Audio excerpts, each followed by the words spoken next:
পছন্দের ফুল বলতে আমার কাছে কোনোটাই নয়, কারণ আমার সব ফুলই ভালো লাগে, কিন্তু কদম ফুলের প্রতি আমার একটা আলাদাই মায়া কাজ করে।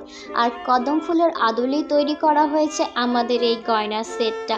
প্রকৃতির মতোই কোমল আমাদের হাতে তৈরি এই কদম ফুলের গয়নার সেটটা। একটা ফোঁটা কদম শুধু ফুলই নয়, এটা আমাদের বাঙালির কাছে আবেগ। আর এই গয়নার সেটটা কতটা সুন্দর হয়েছে সেটা আপনারা খেয়াল করলে বুঝতে পারবেন। প্রতিটা পাপড়ি সুতার রঙে বোনা, আর এক একটা ফুল যেন তার সৌন্দর্যের গল্প বলে যায়। এই সেটটা এতটা হালকা যে আপনি সারাদিন পরলেও আপনার কোনো ক্লান্তি হবে না। আপনার চিরচেনা সাদামাটা সাজেও দেবে একটা চমক, একটা সৌন্দর্য। উৎসব হলে গিফট হিসেবে নিতে পারেন, কিংবা নিজের সংগ্রহের সাথেও এটা যোগ করতে পারেন। আর অবশ্যই এটা আপনাদের সৌন্দর্যকে দিবে অন্য রকমের একটা আভাস। আর স্টক সীমিত, তাই আজই অর্ডার করুন আর্ট অ্যান্ড এমব্রয়ডারিতে। Handmade with love.